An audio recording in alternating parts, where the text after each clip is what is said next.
Queria de primeiro chamar a atenção sobre as estações da linha 2, que foi muito falado do operar com trens, com posições com 8 carros, sendo que não são todas as estações que comportam 8 carros hoje. Algumas, eu não lembro quais exatamente, foram construídas só para 6 carros, deixando espaço para expandir as plataformas, e especificamente a estação de Del Castilho, com a instalação do elevador para deficientes, ela hoje não consegue mais comportar 8 carros, os carros iam ficar 2 carros entre a parte que fica o elevador e teria que expandir a estação de alguma forma. Eu gostaria que o senhor comentasse sobre a forma de financiamento de projetos, que hoje é uma dificuldade muito grande a Secretaria conseguir financiar seus próprios projetos e as próprias expansões metroferroviárias. O governo federal e o governo de São Paulo, eles regulamentaram algo chamado manifestação de interesse privado, que passa para o ente privado o financiamento, a elaboração desses projetos, e esses financiamentos, quando o dinheiro é de interesse do ente público, ele ia lá e remunerava o privado que elaborou esses projetos. E um outro questionamento é sobre o plano metroviário, que ele não... Diga? Desculpa.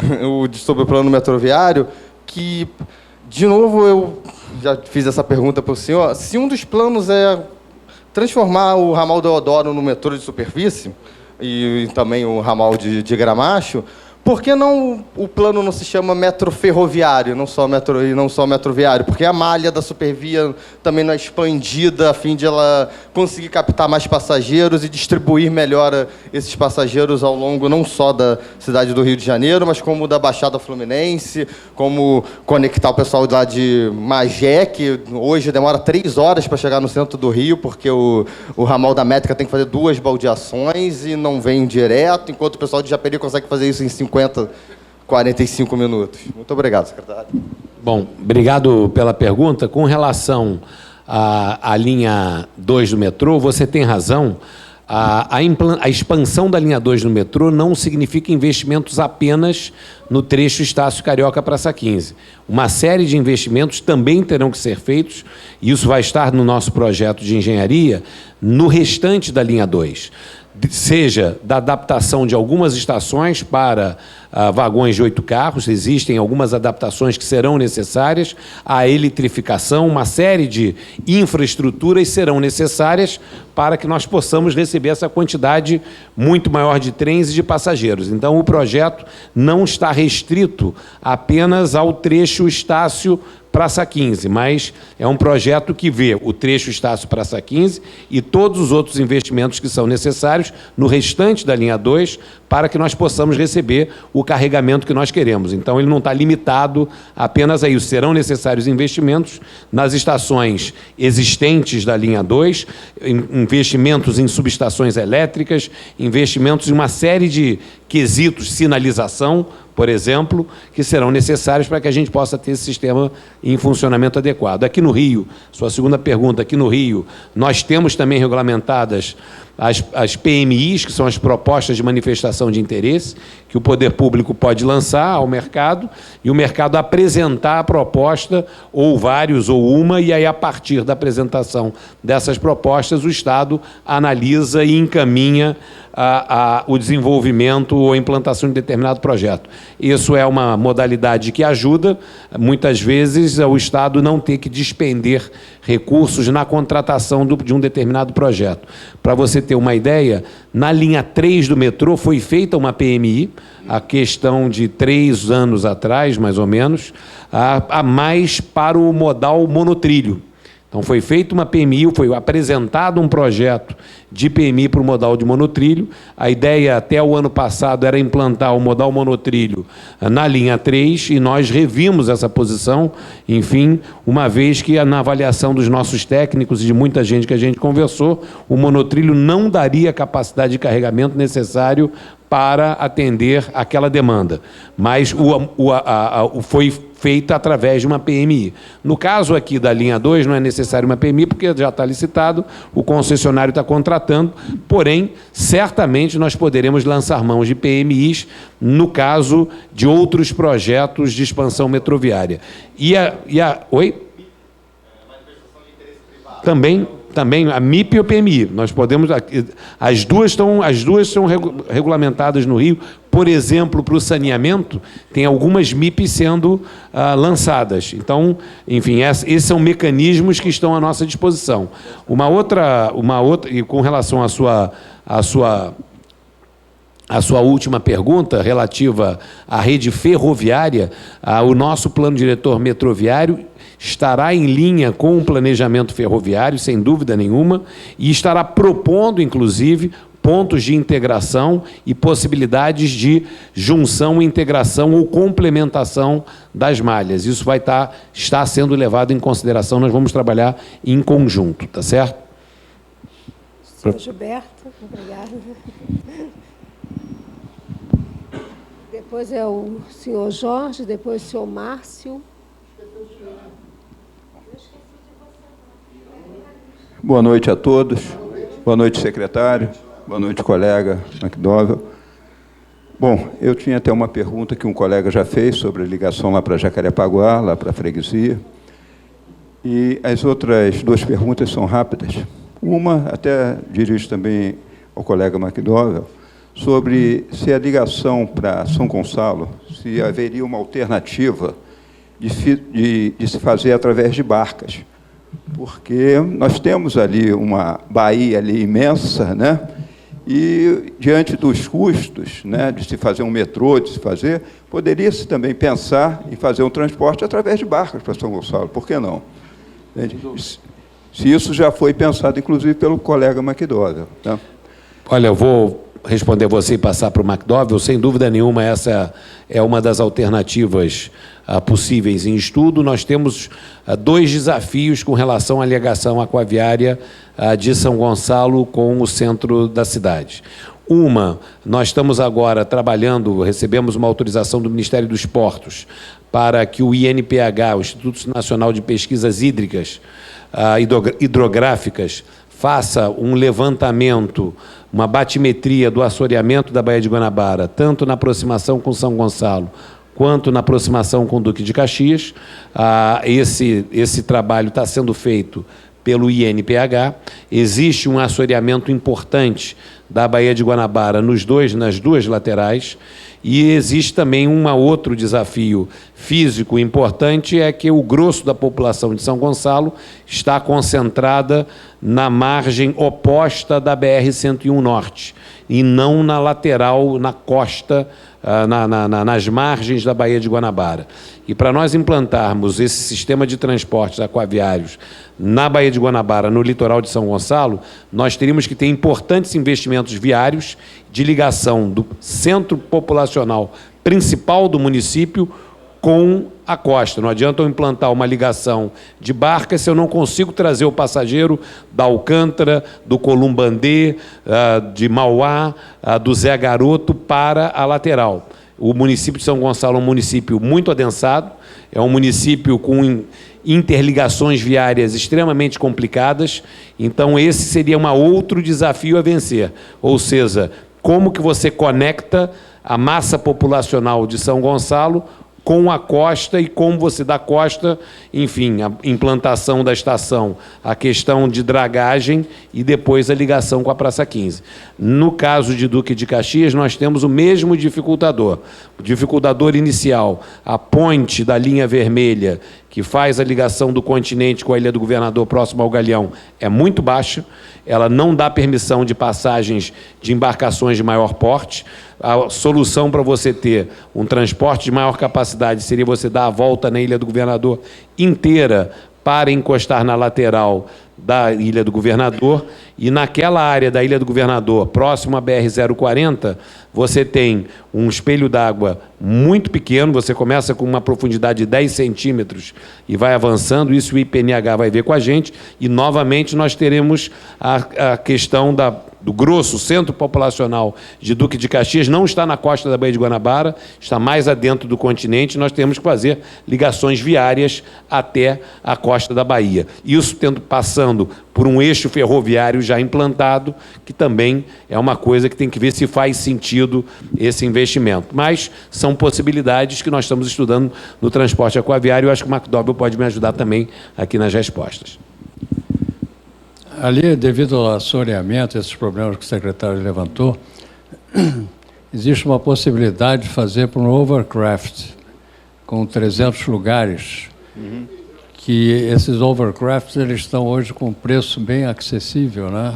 Em função das obras entre a Inglaterra e a França, que é uma possibilidade, porque aí não há problema de calado e nem há problema de ficar fazendo dragagem ou algo desse tipo e ficar dependendo de um outro órgão que não é o da Secretaria de Transportes para poder fazer a dragagem, que nem sempre se tem recurso, né, para fazer isso aí. Então, eu acho que é uma possibilidade. Até acho que aqui no clube mesmo a gente já até conversou, já teve uma palestra aí sobre overcraft, exatamente em função disso aí, né, de se utilizar ali naquela área. Bom, está em estudo e acho que aí a gente pode avançar depois, até porque, até quando derrubaram aí a perimetral, eu falei, pô, tanto material já poderia se pensar em aproveitar em algum outro local, né? Mas tudo bem.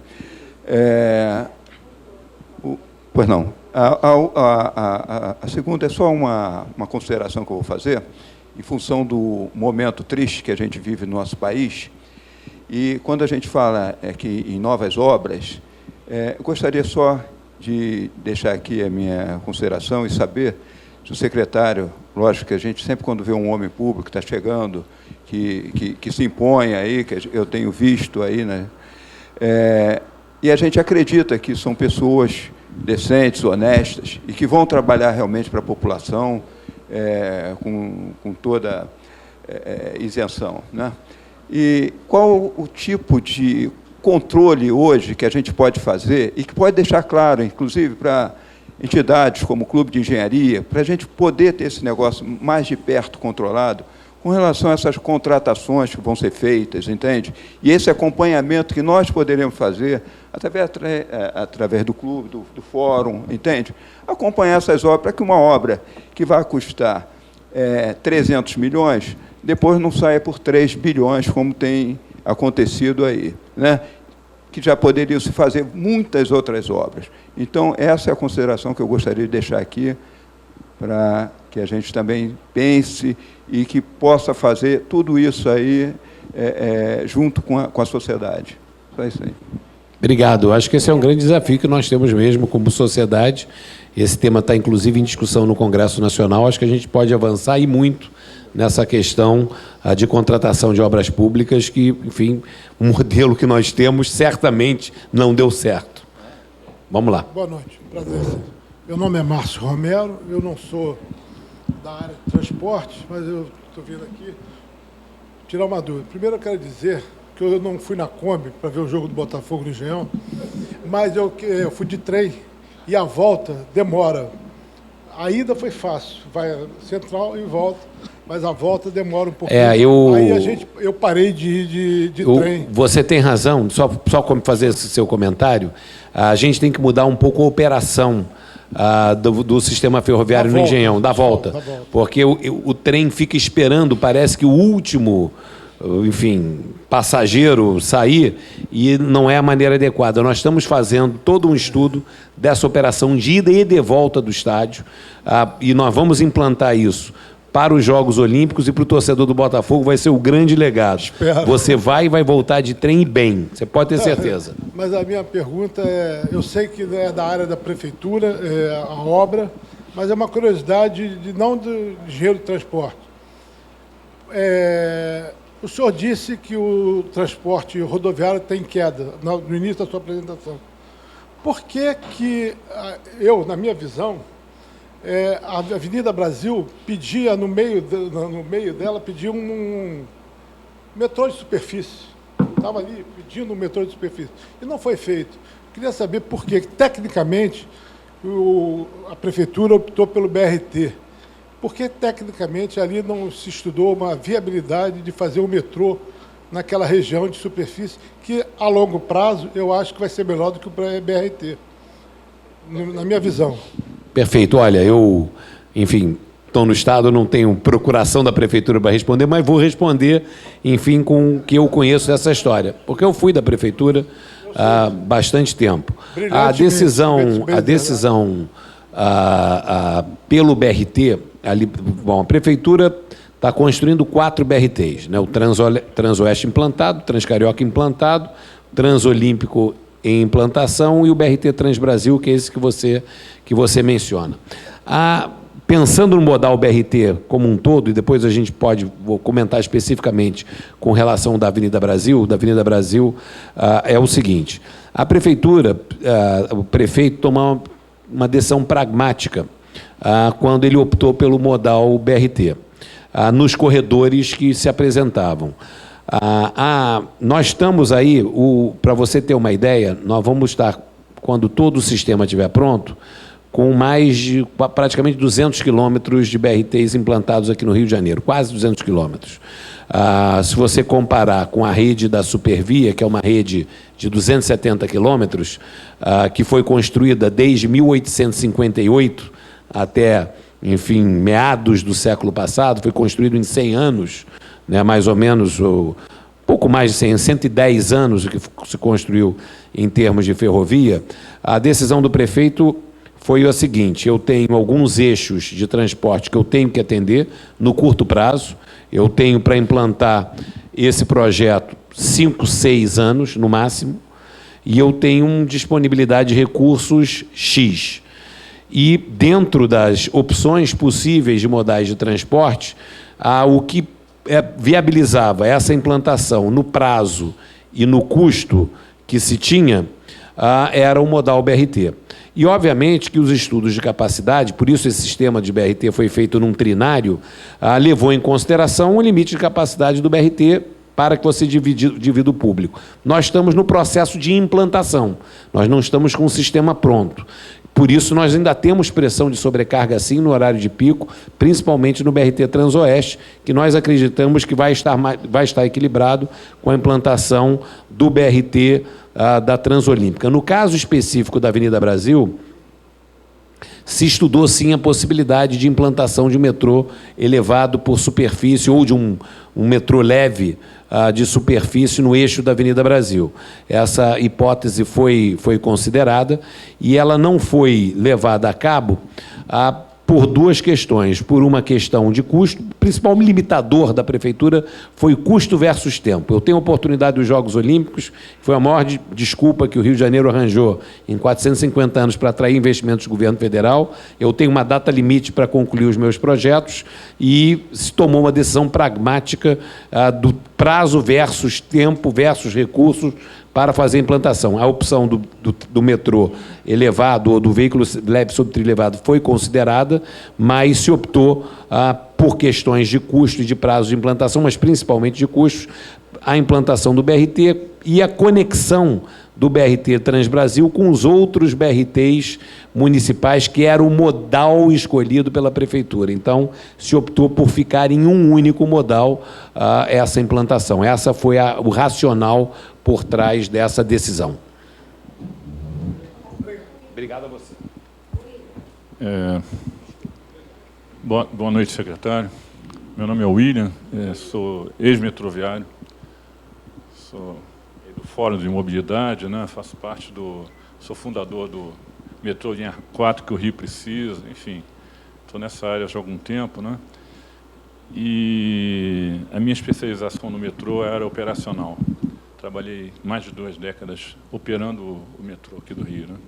Então, eu tenho muitas preocupações e, ao mesmo tempo, eu estava ali sentado pensando assim, eu vou começar a falar sobre o quê, né? Tem tanta coisa para falar, né? Mas eu vou apostar num secretário ousado, que eu vejo que o senhor é uma pessoa que tem disposição, tem educação e respeito, diferentemente do anterior, que eu já falei isso para ele, então não estou nenhuma novidade, né? Que marcava os encontros, não aparecia, enfim, não nos tratava com educação e respeito.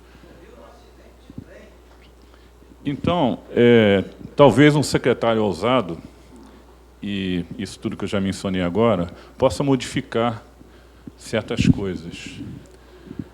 A questão do BRT, eu não vou nem entrar na questão do BRT, porque eu tenho esperança que um dia o senhor tente modificar essa coisa aí. Isso aí, para mim, é um equívoco total.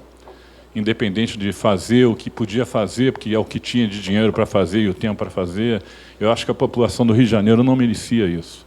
Ela merecia fazer uma coisa boa, que a médio prazo, já existe um estudo, né, que prova que o metrô é mais barato do que o BRT. A médio prazo. Não vou dizer curto, mas a médio prazo o metrô é mais barato que o BRT, apesar desse preço descomunal, exorbitante, de 500 milhões o quilômetro do metrô. Agora, o que me preocupa é que a minha área de especialização no metrô é a área operacional, são os absurdos que foram feitos no metrô.